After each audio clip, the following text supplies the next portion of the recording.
Hello everyone, I'm Naseer బాబు. మీరందరూ చూస్తున్నారు life of Naseer channel. ఢిల్లీలోని గజియాబాద్కి చెందిన ముగ్గురు అక్కా చెల్లెలు సూసైడ్ చేసుకుని చనిపోయారు. వాళ్ళు అర్ధరాత్రి 2:30 ఆ టైంలో వాళ్ళ బాల్కనీ నుంచి దూకి సూసైడ్ చేసుకొని చనిపోవడం జరిగింది. అసలు వాళ్ళ ఏజెస్ మీరు వింటే మాత్రం కంపల్సరీ షాక్ అయిపోతారు. వాళ్ళ వయసు వచ్చేసి 12 సంవత్సరాలు, 14 సంవత్సరాలు, 16 సంవత్సరాలు. 10th, 9th, 8th, 7th class చదివే ముగ్గురు అక్కా చెల్లెళ్ళు వాళ్ళు ఒక కొరియన్ గేమ్‌కి అడిక్షన్ అయిపోయి, ఆ గేమ్‌లో ఉన్న ఒక ఛాలెంజ్‌ని యాక్సెప్ట్ చేసి వాళ్ళు చనిపోయారు. వాళ్ళ సూసైడ్ నోట్ చూస్తే పాపం చాలా బాధాకరంగా ఉంది.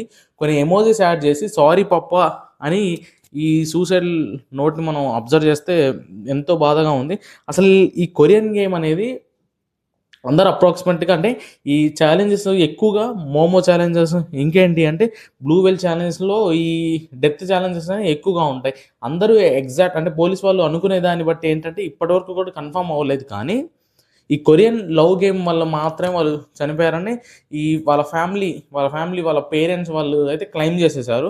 అయితే ఇది ఒక పబ్‌జీ, అలాగే ఒక సాఫ్ట్‌వేర్ అంటే ఒక పబ్‌జీ ఇంకా మిగతా వీడియో గేమ్‌లా కాకుండా ఇదొక సాఫ్ట్‌వేర్ గేమ్ కూడా కాదు. దీన్ని ఎవరు ఆపరేట్ చేస్తారంటే ఒక బ్లూ వెల్ మోమో ఛాలెంజ్ మాదిరి ఈ ద కొరియన్ లవ్ గేమ్ అనేది ఉంటుంది. ఈ కొరియన్ గేమ్స్ అన్నీ కూడా అంటే ఈ చిన్న వయసున్న పిల్లల్ని మాత్రం కంపల్సరీ బ్రెయిన్ వాష్ చేస్తాయి.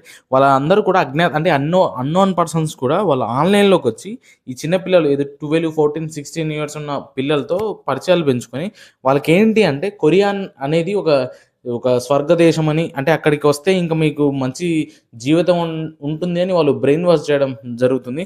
దాని ద్వారానే ఆ పిల్లలు కూడా వాళ్ళ పేరెంట్ అంటే వాళ్ళ తండ్రి చెప్పేదాన్ని బట్టి వాళ్ళు ఇంట్లో కూడా వాళ్ళ పేరుని మార్చుకున్నారంట. మేమెప్పుడు కూడా కొరియాకెళ్ళిపోతాం అనే వాళ్ళంట. ఈ కొరియన్ గేమ్స్ అనేవి ఎక్కువగా బ్రెయిన్ వాష్ చేయడం వల్ల ఈ ఇన్సిడెంట్ జరుగుండొచ్చు. ఇంకేంటి అంటే ఇది 50 డేస్ ఇది ఒక 50 డేస్ ఛాలెంజ్ ఉంటుంది. ఈ 50 డేస్ ఛాలెంజ్‌లో రోజుకో టాస్క్ ఉంటుందండి. ఒకరోజు ఏముంటుంది అంటే ఈ పిల్లలు అసలు నిద్రపోవద్దు, అసలు స్కూల్‌కెళ్ళకూడదు. ఇంకేంటి వాళ్ళ పే పేరెంట్స్‌తోని, వాళ్ళ ఫ్రెండ్స్‌తోని అస్సలు మాట్లాడకూడదు. ఒంటరిగా గడపాలి అనే ఛాలెంజెస్‌ని ఈ గేమ్ ఇస్తా ఉంటది.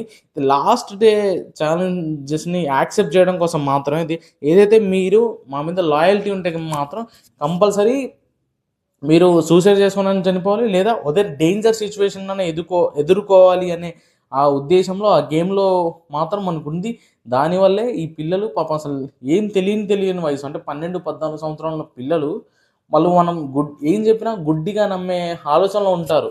గుడ్డిగా నమ్మే ఆలోచనలో ఉండడం వల్ల ఇలాంటి ఇన్సిడెంట్ వాళ్ళు సూసైడ్ చేసుకొని చనిపోయారు. ఇంకేంటి అంటే మనల్ని ఎప్పుడైనా గుర్తుపెట్టుకోండి. ఎవరైనా ఆన్‌లైన్‌లోకొచ్చి మన పేర్లు మార్చుకోండి. ఇంకేమైనా ఛాలెంజ్‌లు చేయన్నప్పుడు మీరందరూ కూడా దాన్ని క్విట్ చేయండి. మన ఇండియన్ గవర్నమెంట్ ఏంటి అంటే పాపం ఈ 16, 15 ఇయర్స్‌లో లోపులో సోషల్ మీడియాని బ్యాన్ చేయాలి. అలాగే ఇంకేంటి వాళ్ళు ఏదైతే ఎడ్యుకేషనల్ పర్పస్‌గా ఫోన్ వాడడం కోసం మాత్రం వాళ్ళకి అలౌ చేయాలి తప్ప, వాళ్ళకి ఈ సోషల్ మీడియా యాప్స్ బ్యాన్ చేయడం వల్ల ఇలాంటి ఇన్సిడెంట్స్ అనేవి జరగకుండా ఉంటాయి. ఈ 1 మంత్‌లోనే ఒక 550-450 వరకు ఇలాంటి మిస్సింగ్ కేసెస్ అనేవి ఆహ్, పోలీస్ స్టేషన్‌లో తీసుకున్నారంట. అంటే ఈ పిటిషన్‌లో వచ్చినాయంట. అంటే ఈ గేమ్స్ వల్ల మీ పిల్లలు అసలు ఎటువంటి గేమ్స్ ఆడుతా ఉన్నారు, వాళ్ళకి ఎటువంటి గేమ్స్ వల్ల ఉపయోగం ఉంది అనేది కంపల్సరీ పేరెంట్స్ అనేది గమనించుకోవాలి. ప్రతిరోజు తరపు నుంచి ఒక వీడియో వస్తానే ఉంటుంది. నా వీడియోస్ నచ్చితే కంపల్సరీ లైక్ చేయండి, సబ్స్క్రైబ్ చేయండి. రేపటి వీడియోలో మళ్ళీ కలుద్దాం. See you tomorrow. మీ పిల్లల్ని మాత్రం కంపల్సరీ జాగ్రత్తగా ఉంచుకోండి. Beware. Thank you.